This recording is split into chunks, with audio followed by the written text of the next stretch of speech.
프랑스 외교관 딸이 한국 대통령에게 직접 사과했습니다. 그것도 전 세계가 보는 앞에서 말이죠. 불과 일주일 전만 해도 그녀는 한국을 향해 이렇게 말했었습니다. 아시아는 야만적이고 더러운 곳이에요. 절대 가지 않겠어요. 하지만 놀라운 일이 벌어졌습니다. 단 7일 만에 그녀는 완전히 다른 사람이 되었고 심지어 프랑스 정부의 대아시아 정책까지 바뀌게 만들었죠. 도대체 한국에서 무슨 일이 벌어진 걸까요? 여러분의 따뜻한 좋아요와 구독 한 번이 이 채널을 지켜줍니다. 지금 이 영상을 보고 계신 지역도 댓글로 소통해주세요. 프랑스 명문가 딸의 충격적인 변화, 지금 시작합니다.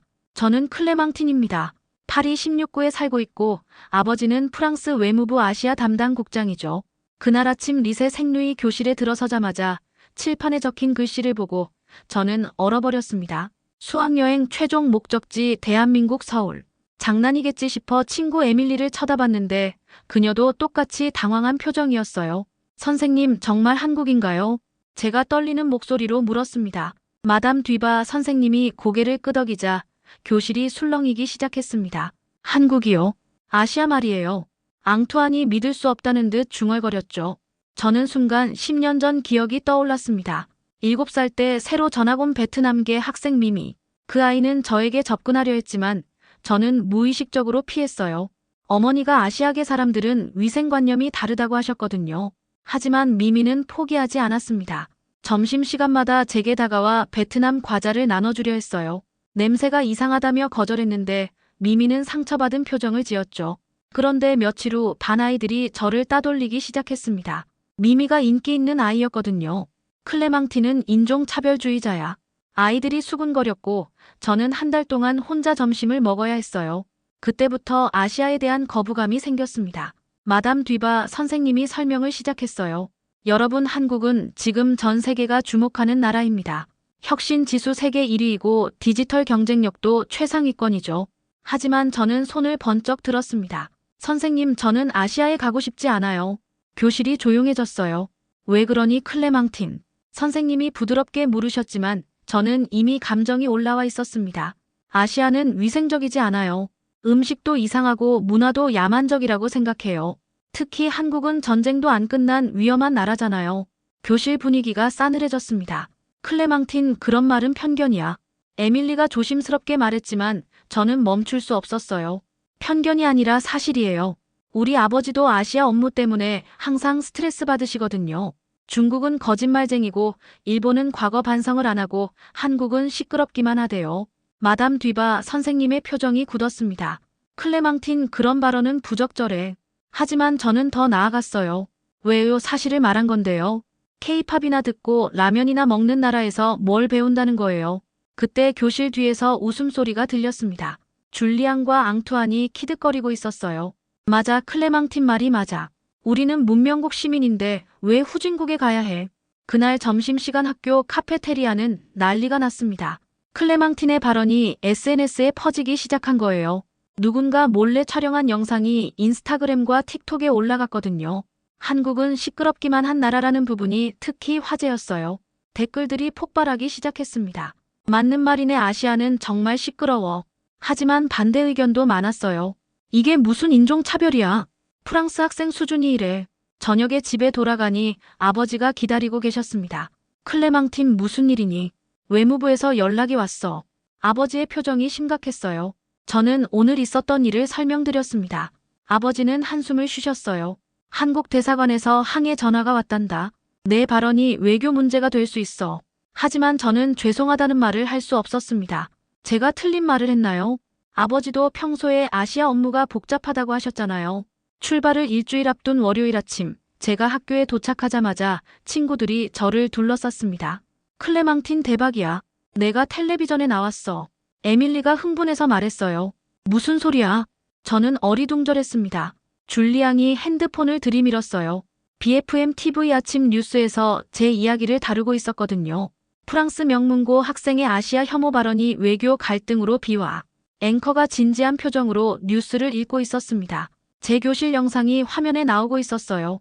한국은 시끄럽기만 한 나라라는 부분이 계속 반복 재생됐습니다. 저는 당황했어요. 이게 이렇게까지 커질 줄 몰랐거든요. 더 충격적인 건 그 다음이었습니다. 마린 르펜이 직접 인터뷰에 나온 거예요.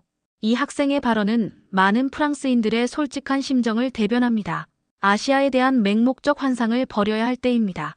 저는 소름이 돋았어요. 제가 극우 정치인에게 이용당하고 있다는 걸 깨달았거든요.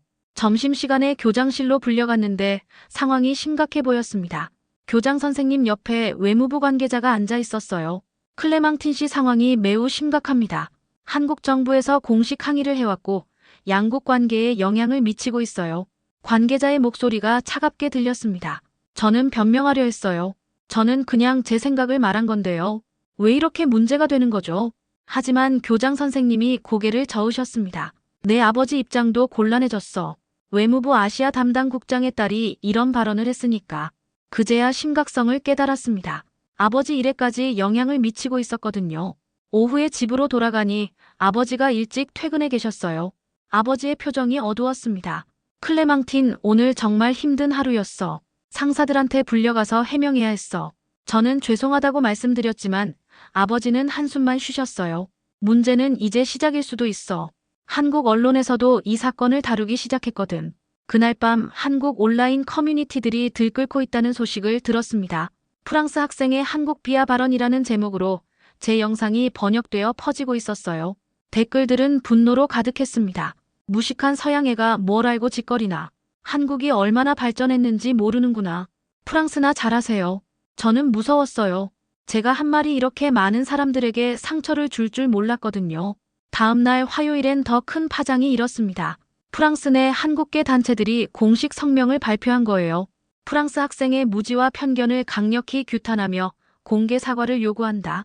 그들은 제가 재학 중인 학교 앞에서 시위까지 계획하고 있었습니다.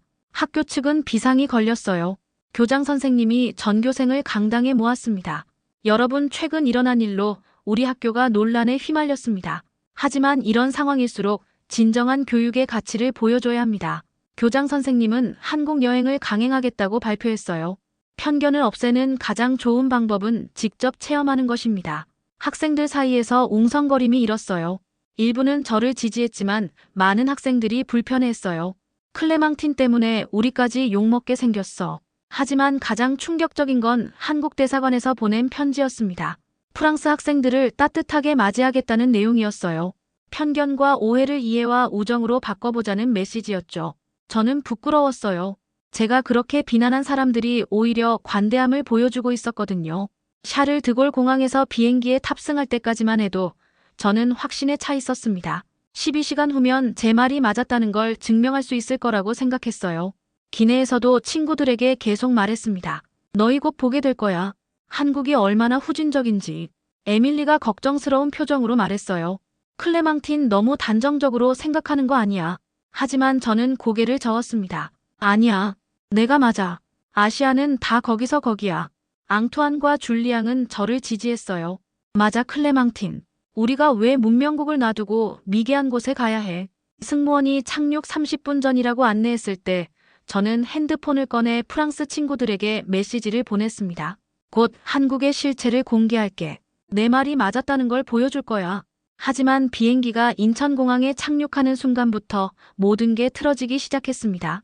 창밖으로 보이는 공항의 규모가 상상을 초월했어요. 저는 당황했습니다. 이게 뭐야? 이렇게 클 수가 있어. 샤를 드골 공항보다 훨씬 크고 현대적으로 보였거든요. 비행기에서 내려 공항 내부로 들어서는 순간 저는 말문이 막혔습니다. 거대한 유리 천장, 완벽하게 정돈된 인테리어, 그리고 무엇보다 놀라운 건 청결도였어요. 바닥이 거울처럼 반짝였고 어디에도 먼지나 쓰레기가 보이지 않았습니다. 에밀리가 제 팔을 잡으며 속삭였어요. 클레망틴, 이거 진짜야. 이게 한국이라고. 저는 인정하고 싶지 않았어요. 겉모습만 그럴 거야. 속은 다를걸. 하지만 더 충격적인 일이 연달아 벌어졌습니다. 입국 심사대로 향하는 길에 로봇이 우리를 맞이한 거예요. 안녕하세요. 인천공항에 오신 것을 환영합니다. 도움이 필요하시면 말씀해 주세요. 로봇이 완벽한 프랑스어로 인사했습니다. 저는 눈을 비볼 수밖에 없었어요. 이게 가능해. 로봇이 프랑스어를 어떻게 해? 입국 심사 과정도 충격의 연속이었습니다. 자동화 기계에 여권을 넣고 얼굴 인식을 하니 몇 초 만에 통과됐어요. 파리에서는 항상 긴 줄을 서서 기다려야 했는데 말이에요. 줄리앙이 믿을 수 없다는 듯 말했습니다.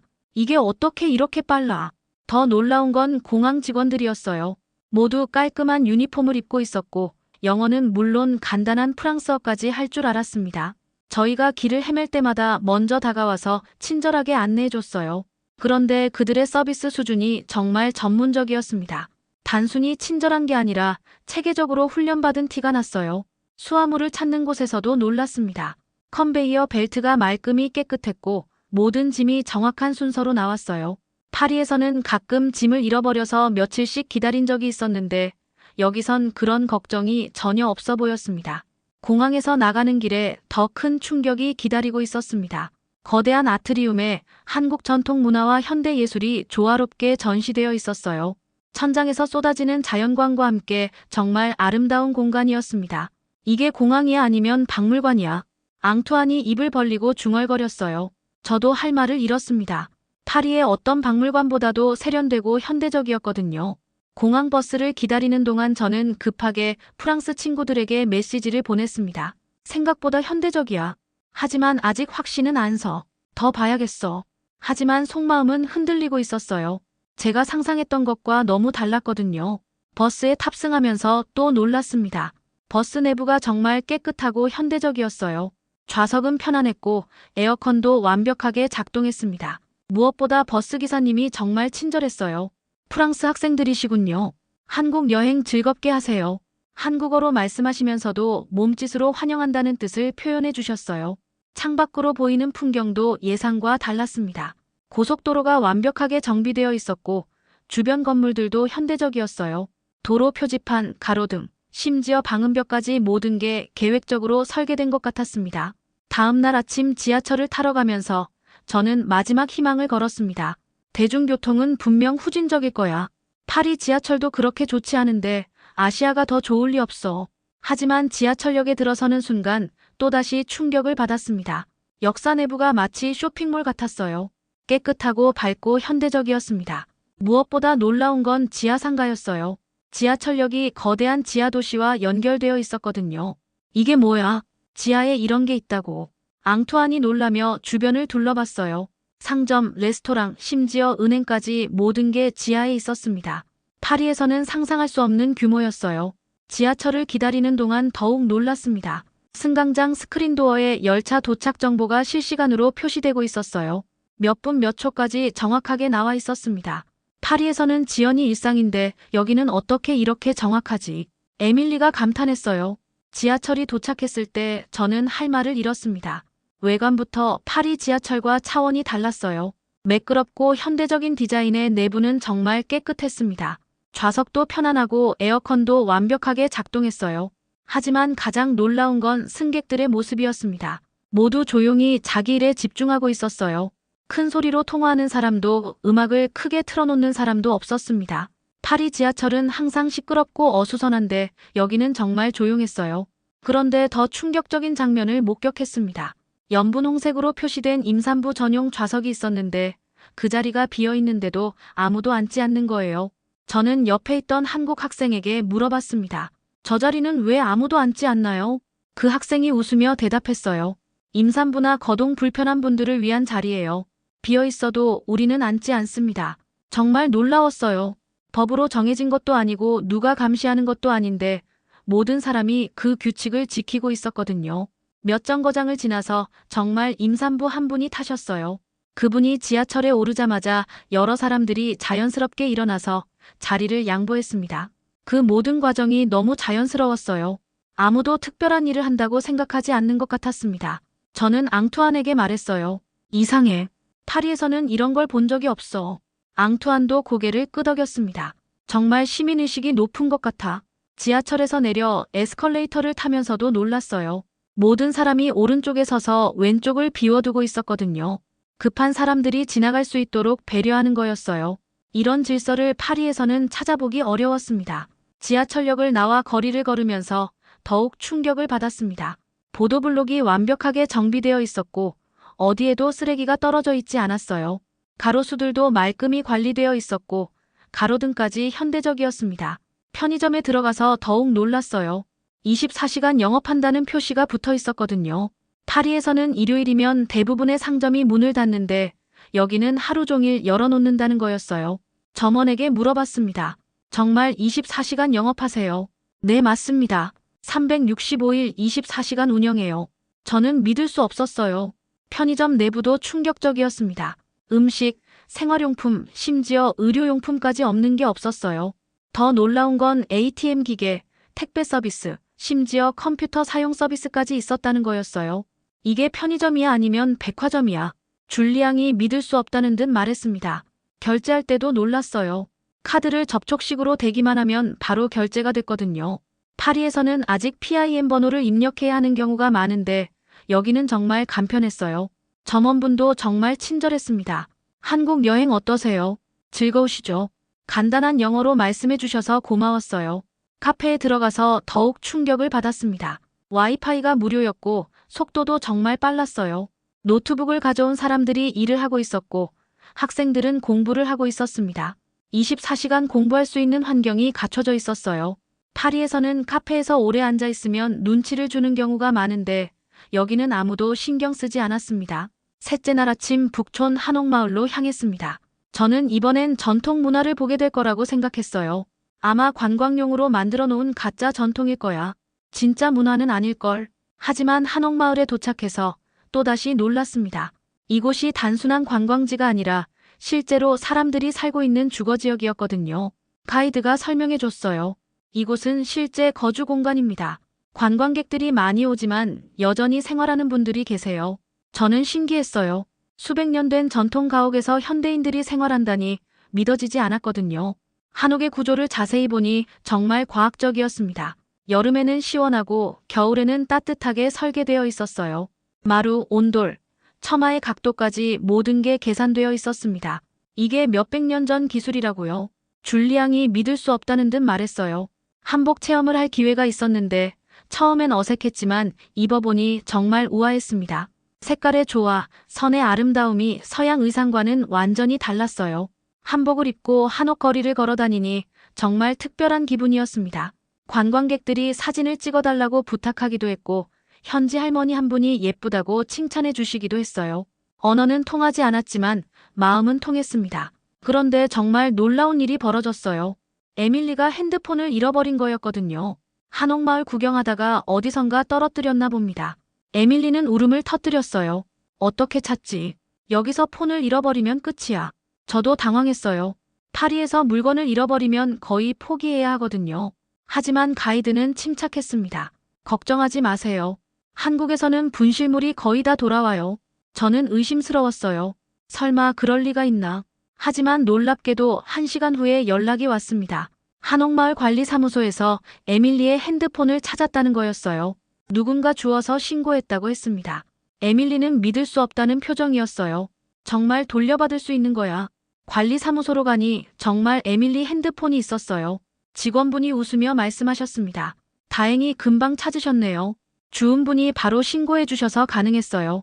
에밀리는 정말 감동했습니다. 이런 일이 가능해. 저도 놀라웠어요. 이건 단순히 운이 좋았던 게 아니라 사회 전체의 신뢰 시스템이 작동한 거였거든요. 점심시간에 식당에서 또 놀라운 걸 경험했습니다. 자리를 잠깐 비울 때 가방을 그대로 두고 가는 사람들이 있었어요. 저는 가이드에게 물어봤습니다. 저렇게 해도 괜찮나요? 물건을 안 가져가나요? 가이드가 웃으며 대답했어요. 한국은 안전해요. 카페에서 노트북을 두고 화장실에 가는 것도 일상적이에요. 저는 믿을 수 없었어요. 파리에서는 상상할 수 없는 일이었거든요. 오후에 한강공원에 갔을 때도 감동받았습니다.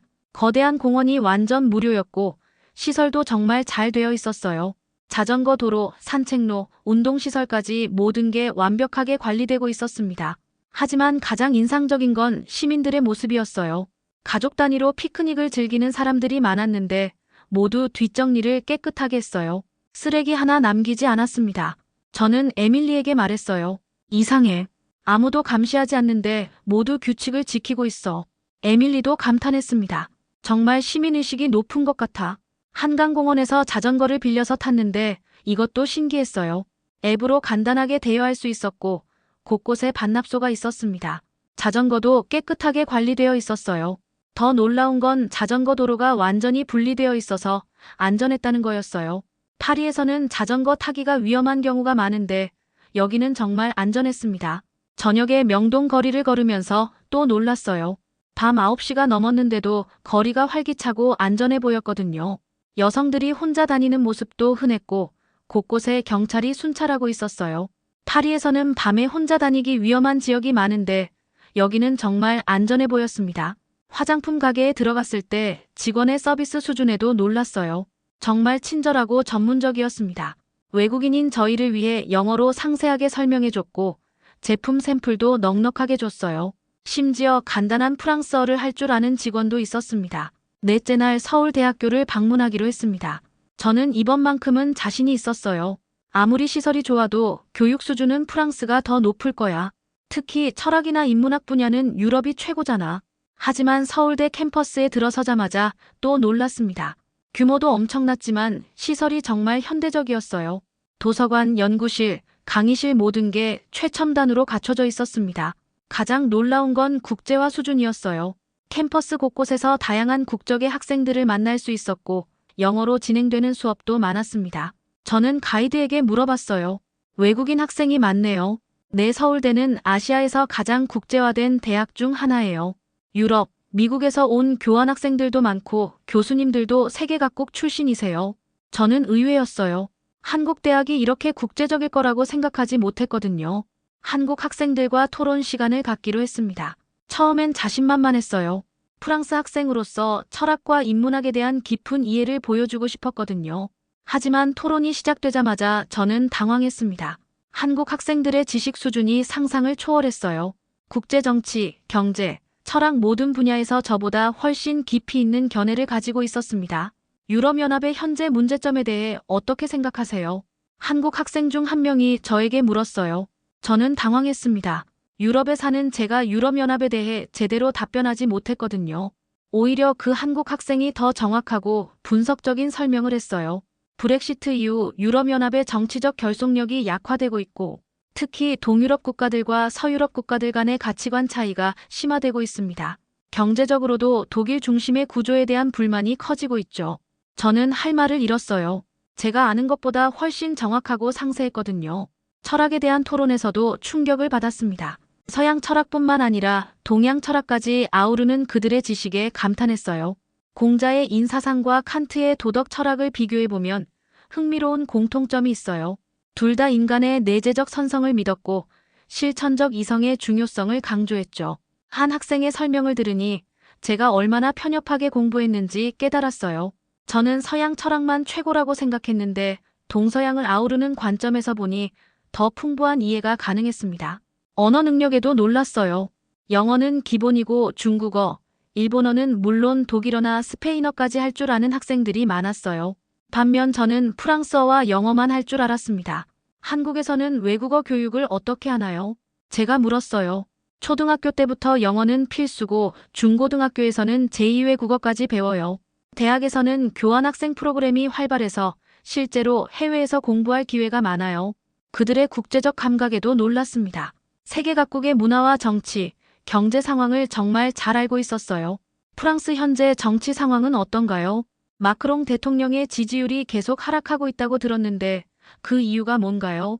저는 대답하기 어려웠어요. 한국 학생이 프랑스 정치를 저보다 더 관심 있게 지켜보고 있었거든요. 우리는 한국이 작은 나라라는 걸 알기 때문에 세계를 더 넓게 보려고 노력해요. 한 학생이 설명했습니다. 그 말이 가슴에 와닿았어요. 저는 프랑스가 크고 중요한 나라라고 생각해서 오히려 시야가 좁았던 것 같았거든요. 경제학을 전공한다는 학생과 이야기할 때도 놀랐어요. 그는 프랑스 경제 상황을 제가 아는 것보다 더 정확하게 파악하고 있었습니다. 프랑스의 청년 실업률이 높은 이유가 뭐라고 생각하세요? 경직된 노동시장 구조와 교육과 산업 간의 미스매치가 주요 원인 같은데요. 저는 부끄러웠어요. 제가 사는 나라의 문제를 외국 학생이 더 잘 분석하고 있었거든요. 가장 충격적인 건 그들의 열정이었습니다. 모든 학생이 미래에 대한 명확한 비전을 가지고 있었어요. 저는 국제기구에서 일하고 싶어요. UN, 세계은행 같은 곳에서 개발도상국을 도우는 일을 하고 싶습니다. 저는 AI 연구자가 되어서 인류에게 도움이 되는 기술을 개발하고 싶어요. 저는 외교관이 되어서 한국과 세계 각국 간의 다리 역할을 하고 싶습니다. 모든 학생이 개인적 성공을 넘어서 사회에 기여하고 싶어 했어요. 반면 저는 그냥 막연하게 좋은 대학에 가서 좋은 직장을 구하는 것 정도만 생각했었습니다. 다섯째 날 아침 저는 중요한 결정을 내렸습니다. 프랑스 친구들에게 라이브 방송으로 진실을 말해야겠다고 생각했어요. 더 이상 거짓말을 할 수 없었거든요. 에밀리와 앙투안, 줄리앙을 불러서 제 계획을 말했습니다. 나 오늘 프랑스에 라이브 방송할 거야. 한국의 진실을 말할 거야. 친구들이 놀란 표정을 지었어요. 진짜로. 그럼 너 틀렸다고 인정하는 거야. 저는 고개를 끄덕였습니다. 맞아. 나 완전히 틀렸어. 한국은 내가 생각했던 것과 정반대야. 오히려 프랑스보다 더 발전된 부분이 많아. 더 이상 거짓말할 수 없어. 오후 2시 프랑스 시간으로는 오전 7시에 인스타그램 라이브를 시작했습니다. 평소보다 일찍 일어난 친구들이 많이 접속했어요. 클레망틴 어떻게 됐어? 한국 정말 후진적이지. 댓글들이 쏟아졌습니다. 저는 심호흡을 한 후 진실을 말하기 시작했어요. 여러분 정말 중요한 이야기를 하려고 해요.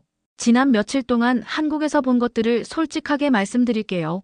화면 속 친구들이 기대하는 표정으로 저를 바라봤어요. 하지만 제가 말한 내용은 그들의 예상과 완전히 달랐습니다. 한국은 제가 생각했던 것과 정반대예요. 후진국이 아니라 정말 선진국이에요. 댓글창이 순식간에 폭발했어요. 뭐라고? 클레망틴이 미쳤나? 한국 정부가 돈을 줬나? 하지만 저는 계속했습니다. 지하철 시스템은 파리보다 10년은 앞서 있어요. 공항은 세계 최고 수준이고 24시간 편의점 문화는 정말 놀라워요. 그리고 무엇보다 시민의식이 정말 높아요. 시청자 수가 급격히 늘어났습니다.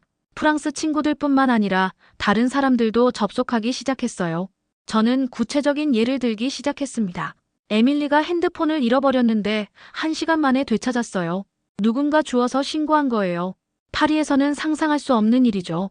지하철에서 임산부를 위한 자리가 비어 있어도 아무도 앉지 않아요. 법으로 정해진 것도 아닌데 모든 사람이 지켜요. 댓글들이 더욱 격렬해졌어요. 거짓말하지 마. 아시아가 유럽보다 좋을 리 없어.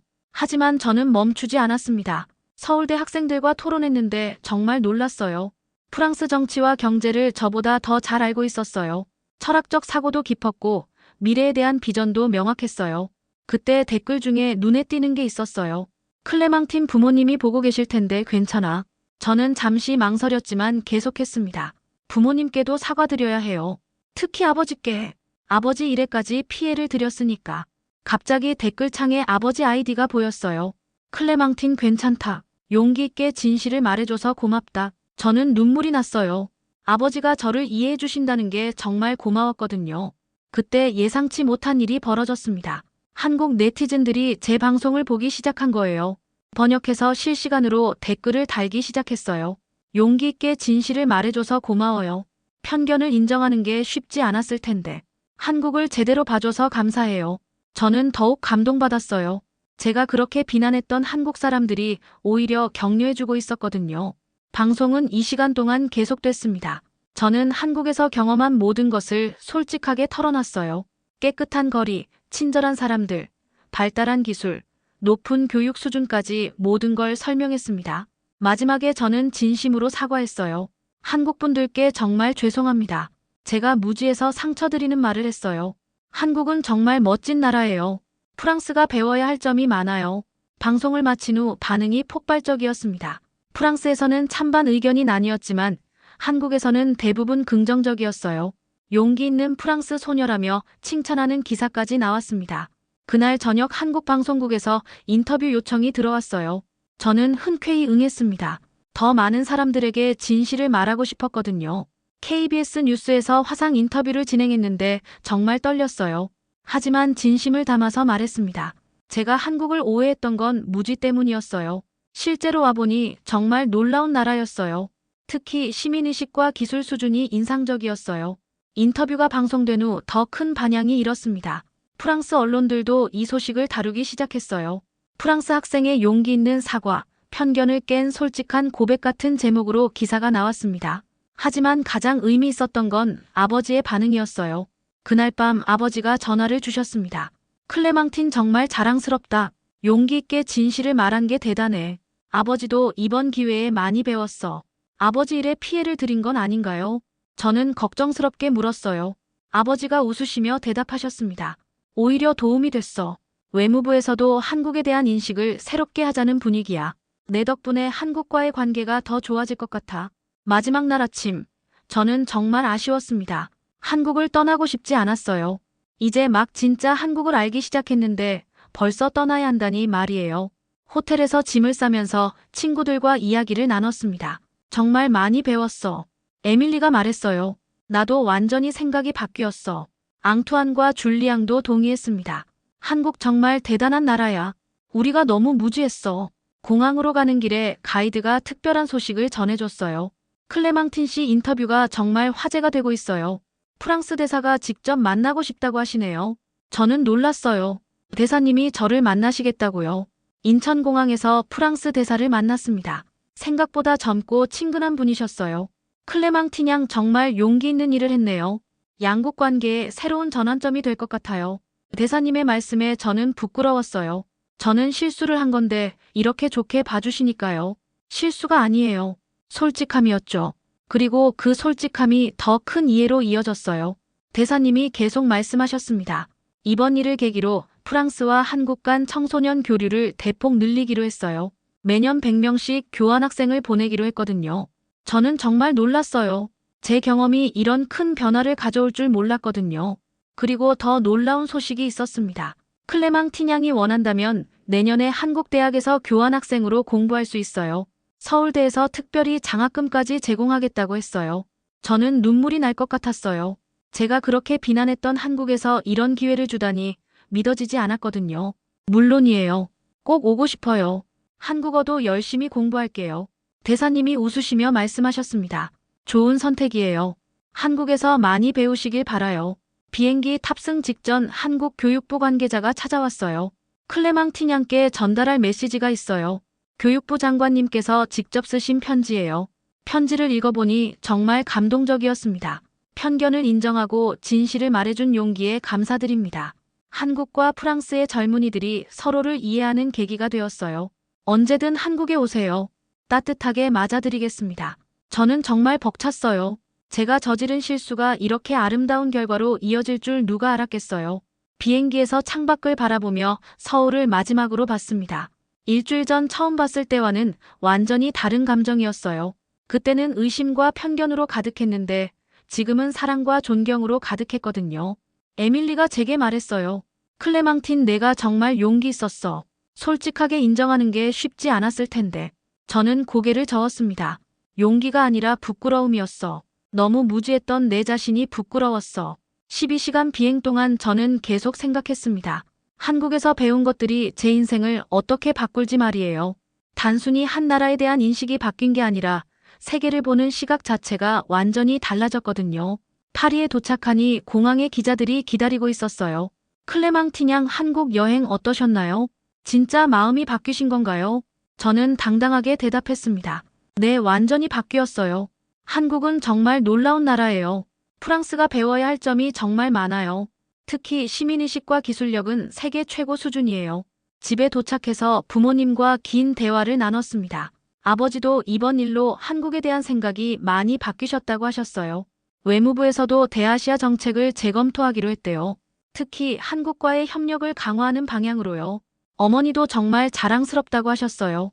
실수를 인정하고 바로잡는 게 쉽지 않은데 용기 있게 해냈다고요. 다음 주부터 저는 한국어 수업을 시작했습니다.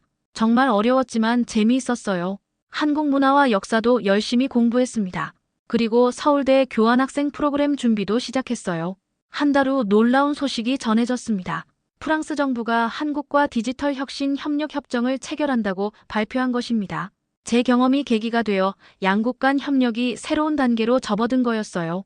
더 놀라운 건 유럽연합 차원에서도 아시아 정책을 재검토하기로 했다는 소식이었습니다. 제가 보여준 한국의 모습이 유럽 전체에 큰 영향을 미친 거였어요. 3개월 후 저는 다시 한국을 방문했습니다. 이번에는 프랑스 청소년 대표단의 일원으로요. 인천공항에 도착했을 때 정말 반가웠어요. 이곳이 제 편견을 깨뜨려준 곳이었거든요. 서울대에서 열린 한불 청소년 포럼에서 저는 기조연설을 했습니다. 편견은 무지에서 나옵니다. 하지만 진실을 마주할 용기가 있다면 누구든 변할 수 있어요. 한국이 그걸 저에게 가르쳐줬습니다. 청중들이 큰 박수를 보내줬어요. 특히 한국 학생들의 따뜻한 환영이 정말 고마웠습니다. 그날 저녁 청와대에서 특별한 만남이 있었습니다. 한국 대통령님을 만나 뵙게 된 거였어요. 정말 영광이었습니다. 클레망티냥 용기 있는 행동에 감사드립니다. 진실을 말하는 게 쉽지 않았을 텐데요. 대통령님의 따뜻한 말씀에 저는 또다시 감동받았어요. 저는 떨리는 목소리로 대답했습니다. 저야말로 감사합니다. 한국이 저를 완전히 다른 사람으로 만들어줬어요. 앞으로도 양국의 다리 역할을 하고 싶습니다. 그 자리에서 대통령님은 특별한 제안을 하셨어요. 한국 홍보대사로 활동해 주시겠어요? 젊은 세대의 시각에서 한국을 알리는 일을 해주시면 좋겠어요. 저는 흔쾌히 수락했습니다. 제 인생의 전환점을 만들어준 한국을 위해 할 수 있는 일이라면 뭐든 하고 싶었거든요. 이제 저는 프랑스로 돌아가서 더 많은 사람들에게 한국의 진실을 알리고 있습니다. 제 유튜브 채널에서는 한국 문화와 사회를 소개하고 있고 대학에서는 한국학을 전공하기로 했어요. 무엇보다 중요한 건 제가 배운 교훈입니다. 편견은 무지에서 나오고 무지는 두려움에서 나온다는 것. 하지만 용기를 내어 진실을 마주하면 누구든 변할 수 있다는 것. 한국이 저에게 가르쳐준 가장 소중한 깨달음입니다. 지금도 저는 한국어를 열심히 공부하고 있고 내년에는 서울대 교환학생으로 다시 한국에 갈 예정입니다. 그때는 더 깊이 있는 한국을 경험하고 싶어요. 그리고 더 많은 프랑스 젊은이들에게 한국의 아름다움을 전하고 싶습니다. 편견 없는 세상, 서로를 이해하고 존중하는 세상. 그것이 한국이 저에게 보여준 비전이었고 이제 저도 그런 세상을 만드는데 기여하고 싶습니다. 한국은 제게 새로운 눈을 선물해줬어요. 이제 그 눈으로 더 넓은 세상을 보며 살아가겠습니다. 감사합니다, 대한민국. 여러분이 저를 완전히 새로운 사람으로 만들어주셨어요. 이제 저도 세상을 조금 더 아름답게 만드는 사람이 되겠습니다. 지금까지 프랑스 명문고 학생이 한국에서 겪은 놀라운 변화의 이야기 어떠셨나요? 편견을 버리고 진실을 마주한 용기 있는 소녀의 이야기였습니다. 우리도 때로는 고정관념의 안경을 벗고 세상을 새롭게 봐야 하지 않을까요? 이 이야기가 감동적이었다면 좋아요와 구독 꼭 눌러주세요. 그리고 여러분의 지역과 소중한 댓글로 소통해주시면 정말 감사하겠습니다. 알림 설정까지 해두시면 더욱 흥미진진한 해외 감동 사연들을 함께 만나실 수 있어요. 다음에도 더 놀라운 이야기로 찾아뵙겠습니다.